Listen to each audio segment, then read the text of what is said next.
Poverty remains a significant issue in Uganda, particularly in rural areas. Many people lack access to basic necessities such as clean water, education, healthcare, and adequate housing.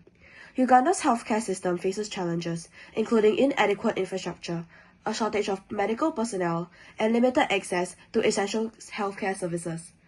Corruption is a pervasive problem in Uganda, affecting various sectors of society, including government, business, and law enforcement. It undermines development efforts, erodes public trust, and hampers economic growth.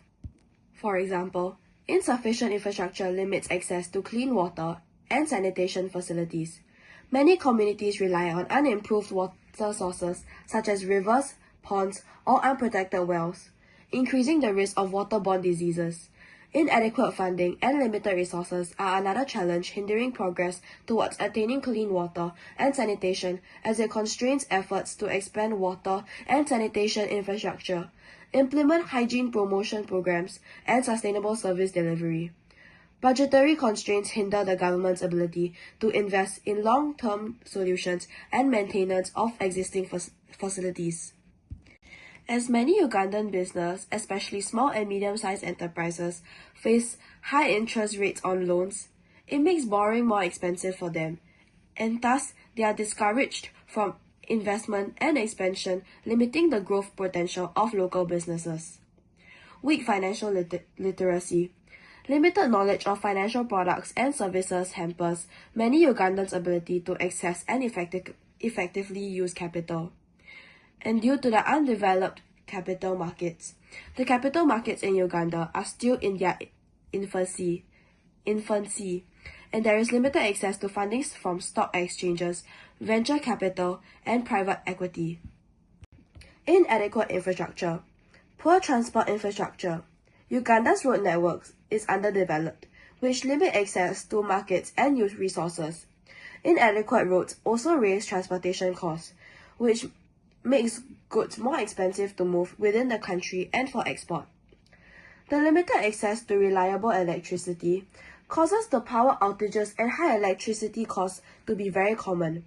The electricity supply is unreliable, which hinders industrialization, business operations, and the development of small enterprises. The inadequate water and sanitation systems in rural areas face limited access to clean water and sanitation facilities. This impacts public health and productivity.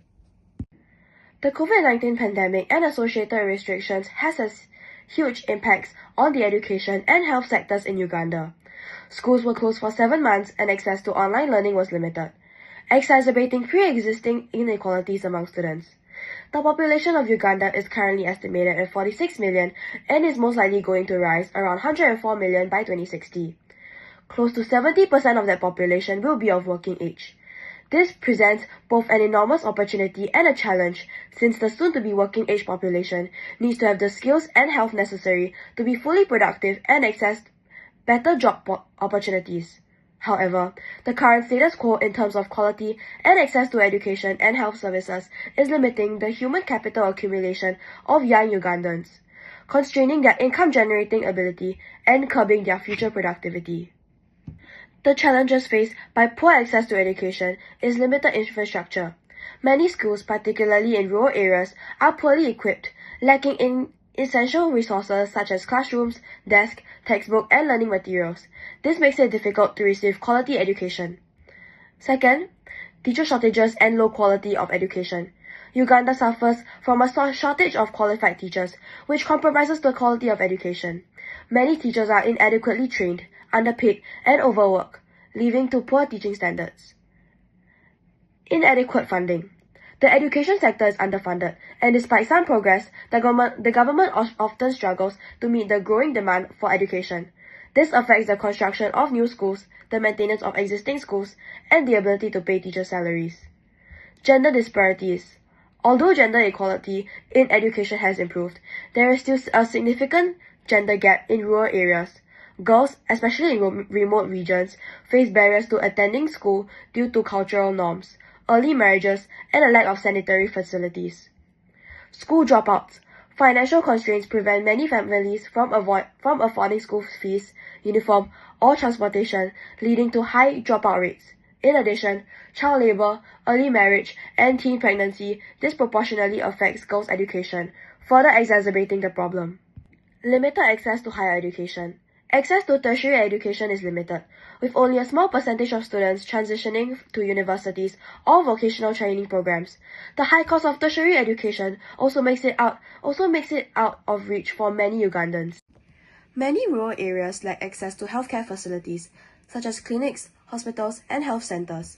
Inadequate health infrastructure in both urban and rural areas often results in overcrowded hospitals and clinics, further reducing the quality of care. Furthermore, there is a significant shortage of qualified healthcare workers, such as doctors, nurses, and midwives. This leads to long waiting times, understaffed hospitals, and a decline in the quality of patient care. The majority of healthcare services in Uganda are either not subsidized or unaffordable for many citizens. High out-of-pocket expenses for medical treatments often push people deeper into poverty and lead to family foregoing necessary healthcare.